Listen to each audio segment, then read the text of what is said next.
5. A cada dia eu ficava sabendo de alguma coisa sobre o planeta. A partida, a viagem, tudo ia chegando devagar, ao sabor dos pensamentos. Foi assim que, no terceiro dia, fiquei a par do drama dos baobás. Também dessa vez foi por causa da ovelha, pois de repente o príncipezinho me perguntou, como que dominado por uma grande dúvida: é verdade, né, que as ovelhas comem arbustos? Sim, é verdade. Ah, ainda bem. Não entendi por que era tão importante que ovelha comesse arbusto, mas o príncipezinho acrescentou: consequentemente, também comem baobás?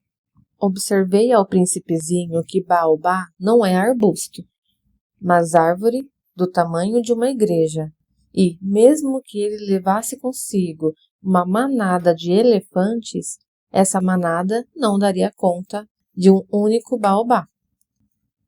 A ideia de manada de elefantes fez o príncipezinho rir.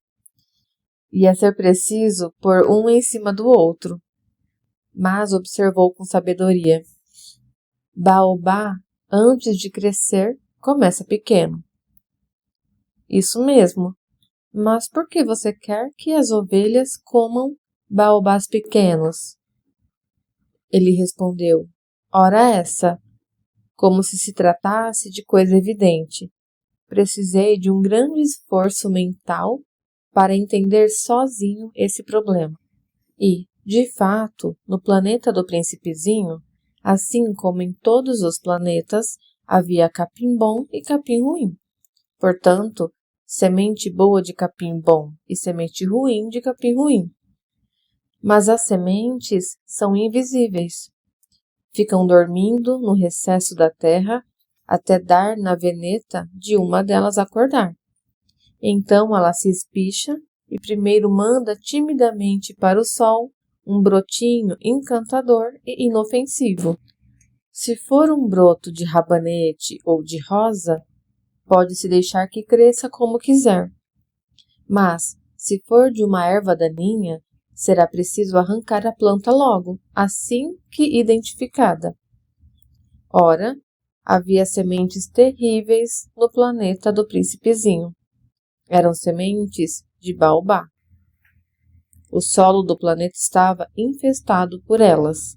Ora, no caso do baobá, se isso for feito muito tarde, a gente nunca mais consegue se livrar deles.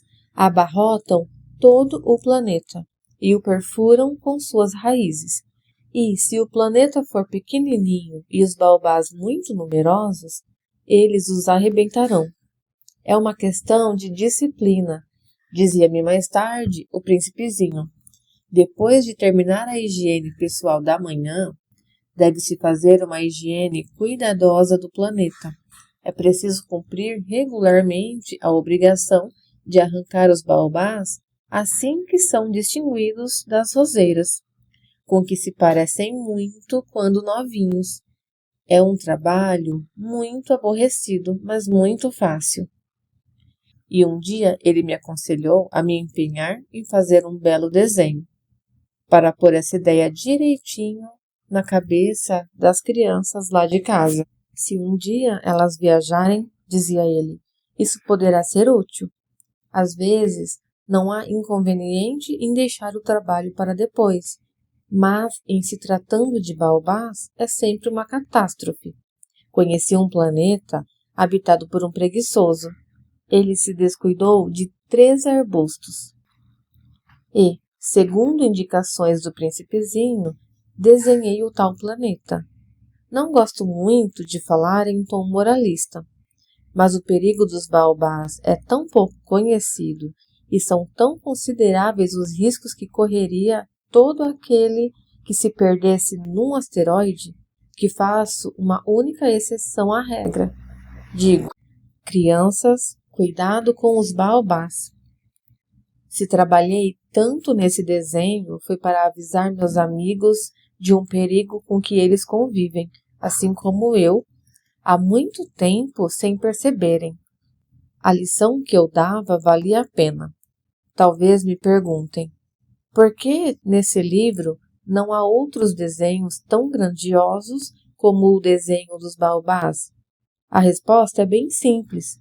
Tentei, mas não consegui. Quando desenhei os baobás, estava estimulado pelo sentimento de urgência. Ah, príncipezinho, assim, aos poucos, fui entendendo sua vidinha melancólica. Durante muito tempo, você só teve como distração a amenidade do pôr do sol. Fiquei sabendo desse novo pormenor na manhã do quarto dia, quando você disse: adoro o pôr do sol, vamos ver um pôr do sol. Mas é preciso esperar. Esperar o quê? Esperar o sol se pôr. De início, você teve uma expressão de grande surpresa. Depois riu de si mesmo e disse: ainda acho que estou lá em casa. De fato, quando é meio-dia nos Estados Unidos, o sol, como todos sabem, está se pondo na França. Era só conseguir ir à França em 1 minuto para assistir ao pôr do sol. Infelizmente, a França está um bocado longe, mas, em seu planeta tão pequeno, era só puxar a cadeira alguns palmos, e você olhava o crepúsculo sempre que quisesse. Um dia, viu o sol se pôr 44 vezes. E um pouco depois acrescentava: sabe, quando a gente está muito triste, gosta do pôr do sol. Então, no dia das 44 vezes, você estava assim tão triste? Mas o príncipezinho não respondeu. 7. No 5º dia, também por causa da ovelha, esse segredo da vida do príncipezinho me foi revelado. Ele me perguntou de supetão, sem preâmbulo, como se fosse resultado de um problema meditado durante muito tempo em silêncio. A ovelha, se come arbustos, também come flores? Ovelha come tudo que encontra. Até flor com espinho? Sim, até flor com espinho. Então espinho serve para quê? Eu não sabia. Na hora, estava muito ocupado tentando desatarrachar um parafuso apertadíssimo no motor. Andava bem preocupado, pois a avaria começava a parecer muito grave, e a água potável, acabando, me fazia temer o pior. Espinho serve para quê? O príncipezinho nunca desistia de uma pergunta depois de fazê-la. Eu estava irritado com o parafuso e respondi qualquer coisa. Espinho não serve para nada, é pura ruindade das flores. Oh! Mas depois de um silêncio, ele soltou com uma espécie de rancor. Não acredito em você. As flores são frágeis, são ingênuas. Protegem-se como podem. Acham-se terríveis com seus espinhos. Não respondi nada. Naquele momento pensava, se esse parafuso continuar resistindo, vou arrancá-lo com uma martelada. O príncipezinho atrapalhou de novo minhas reflexões. E você acha mesmo que as flores... Não acho nada. Respondi qualquer coisa. Estou aqui preocupado com coisas sérias. Ele me olhou estupefato. Coisas sérias.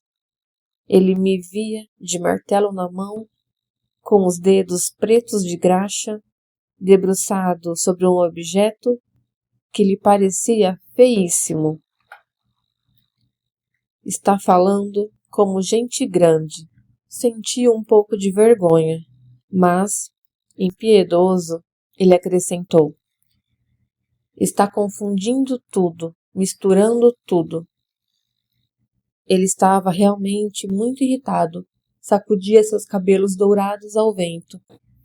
Conheço um planeta onde existe um senhor carmesim. Nunca cheirou uma flor, nunca olhou uma estrela, nunca amou ninguém, nunca fez nada além de contas. e o dia inteiro repete como você: sou um homem sério, sou um homem sério. E isso o deixa cheio de orgulho. Mas não é um homem, é um cogumelo. Um o quê?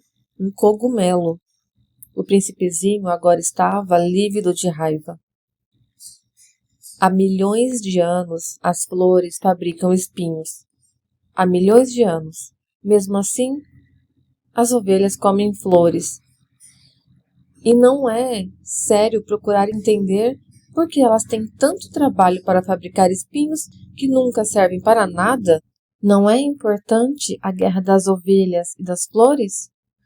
Não é mais sério e importante que as contas de um homenzarrão vermelho? E se eu conheço uma flor única no mundo que não existe em lugar nenhum a não ser no meu planeta, e uma ovelhinha pode aniquilar essa flor de uma só vez, assim, numa manhã, sem nem perceber o que está fazendo, não é importante isso? Ficou vermelho, depois continuou. Alguém que ama uma flor com um único exemplar nos bilhões e milhões de estrelas sente-se feliz só de olhar para elas e pensa: minha flor está lá em algum lugar. Mas se a ovelha comer a flor, para ele é como se de repente todas as estrelas se apagassem. E não é importante isso? Não conseguiu dizer mais nada. Desatou a soluçar. Anoitecera. Eu tinha largado as ferramentas. Estava pouco ligando para o martelo, o parafuso, a sede e a morte. Numa estrela, num planeta, o meu, a Terra, havia um príncipezinho que eu precisava consolar. Peguei-o no colo, acalentei-o, dizia-lhe: a flor que você ama não corre perigo. Vou desenhar uma focinheira para a ovelha. Vou desenhar uma armadura para a flor. Vou. Não sabia muito bem o que dizer. Sentia-me desajeitado. Não sabia como chegar até ele, onde o alcançar. É tão misterioso o país das lágrimas.